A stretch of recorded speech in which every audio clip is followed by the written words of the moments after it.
అడగచ్చు, మేడం ఇప్పుడు 6 నెలల్లో 2000 ఉద్యోగాలు అన్నారు, ఇప్పుడు ఎంతమందికి వస్తాయి ఏంటో అవన్నీ కూడా మీతో పాటు నేను అంతా చెక్ చేసుకుంటాను.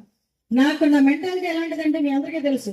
ముందు నా వైపు నుంచి నేను మాట్లాడడం మొదలుపెట్టినా మీ వైపు నుంచి కూడా నేనే అటువైపు వీళ్ళు మాట్లాడుకున్న సమాధానం ఎదుర్కొనే మనిషి నేను. కాబట్టి మీ కష్టం కూడా నా కష్టం కింద భావించి, నీ కుటుంబ సభ్యుల కష్టం కూడా నా కుటుంబ సభ్యుల కష్టం కింద భావించి ఈ రోజు మీ అందరికీ కూడా ఒక మంచి భవిష్యత్తు ఇవ్వాలని ఒకే ఉద్దేశంతో ఇక్కడ ఇంతమందిని కూర్చోబెట్టి ఈ రోజు మీ అందరినీ కూడా మీరు రప్పించడం జరిగింది. దయచేసి మీరు అందరూ కూడా సహకరించండి. ఇదే ఉద్యోగము, ఇదే లేకపోతే ఇదే భవిష్యత్తు కాదు.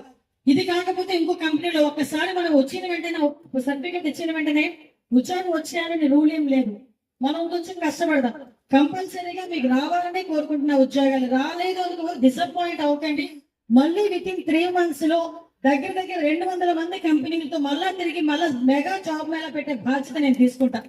ఎందుకంటే ఇప్పుడు మీరు జరుగుతున్న వ్యవహారంలో ఎక్కడైనా చిన్న చిన్న లోటుపాట్లు ఉన్నా కూడా నెక్స్ట్ జాబ్ మేళా టైంకి అవన్నీ కూడా సరిదిద్దుకొని ఇంకొంచెం ఎఫెక్టివ్ వేలో మీరు ముందుకెళ్లే పరిస్థితి కూడా ఉంటుంది. ఇంకొకటి చాలా మంది ఏంటంటే ఉద్యోగాలకు వెళ్ళేటప్పుడు ఉద్యోగం వస్తుంది, ఎక్కడో హైదరాబాద్ లో వస్తుంది. నాకు తెలిసింది హైదరాబాద్ లో కంపెనీలు చాలా మంది ఉన్నాయి. హైదరాబాద్ లో వస్తుంది. హైదరాబాద్ లో రావడం వెంటనే ముందు కళ్ళ నీళ్ళు తిరిగేస్తాయి. దేనికి? ఉద్యోగం వచ్చిందని ఆనందం కాదు అది. మా అమ్మని మా నాన్న వదిలేసి అక్కడికి వెళ్ళిపోవాలన్న బాధ, అది మిస్ అవుతున్నామని బాధ. కానీ నేనేమంటానంటే ఆడపిల్లలైనా మగపిల్లలైనా ఉద్యోగాలకి అవకాశం ఉండేటప్పుడు అదేంటే అక్కడ ఎక్స్ప్లోర్ అవ్వాలి, బయటికి వెళ్ళాలి, నలుగురి మధ్యలో తిరగాలి, ఏం జరుగుతుందని తెలుసుకోవాలి, మంచి ఏదో చెడేదో అవగాహన కల్పించుకోవాలి.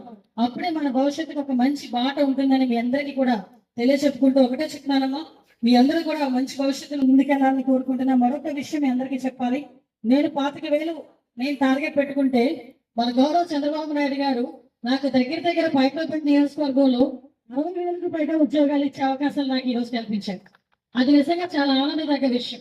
ఎందుకంటే ఎప్పటి నుంచి 2014 నుంచి 2014-19 టైంలో నేను ఎమ్మెల్యేగా ఉండేటప్పుడు ఇక్కడ ఏపీఎస్సీకి ఎక్వైర్ చేసిన 4,000 ఎకరాల్లో ఆ రోజు రైతులందరూ కూడా ముందుకు వచ్చి ఆ రోజు ఇక్కడ కంపెనీలు వస్తే మా పిల్లల భవిష్యత్తు బాగుంటుందని చాలా మంది రైతులు వచ్చారు.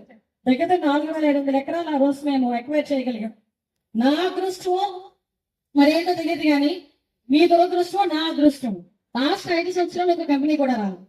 మళ్ళా మేము ఎమ్మెల్యేలు గెలిచి ఇక్కడ మినిస్ట్రీ ఇచ్చిన తర్వాత మళ్ళీ ఇక్కడ బల్క్ డ్రగ్ పార్క్ కి మన సెంట్రల్ గవర్నమెంట్ నుంచి శాంక్షన్ అవ్వడం, ఆ పార్క్ బల్క్ డ్రగ్ పార్క్ అయిపోయిన వెంటనే సుమారుగా 100 కంపెనీల పైగా ఈ రోజు లైన్ లో ఉండడం ఒక ఎత్తు అయితే, ఆసిమెటల్కి సంబంధించి ఒక స్టీల్ ప్లాంట్ కన్స్ట్రక్షన్ కి చేయడానికి కూడా ఈరోజు వాళ్ళు ముందుకు రావడమే కాదు, గౌరవ చంద్రబాబు నాయుడు గారు, పవన్ కళ్యాణ్ గారు, లోకేష్ బాబు గారు దీని మీద ప్రత్యేకమైన దృష్టి పెట్టి నక్కపల్లి ఏరియాలో కనుక అది వస్తే మన అక్కడ ఉన్న చుట్టుపక్కల అందరికీ కూడా ఉద్యోగ అవకాశాలు బాగుంటాయని చెప్పి ఈరోజు అక్కడ కూడా శాంక్షన్ చేయడం జరిగింది.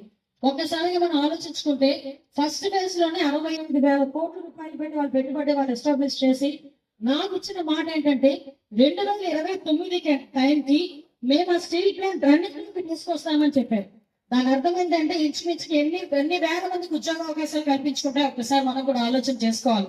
ఎందుకు ఈ మాట చెప్తున్నానంటే ఉద్యోగాల గురించి ఎక్కడికెక్కడికో వెళ్ళే పరిస్థితి ఉన్నప్పటికీ కూడా మన నియోజకవర్గంలోనే మీకు దగ్గరలోనే ఉద్యోగ అవకాశాలు కూడా మన ఎదురుగా కనిపిస్తున్నాయి. కాబట్టి ఎక్కడ కూడా డిస్కరేజ్ అవ్వద్దు, డిసప్పాయింట్ అవ్వద్దు. Be brave, all the best all of you. మీరు మంచిగా స్థిరపడాలి, అందరూ కూడా మంచిగా ఆలోచన చేయాలి. మీ అందరూ కూడా బాధ్యత ఒకటి ఉంది.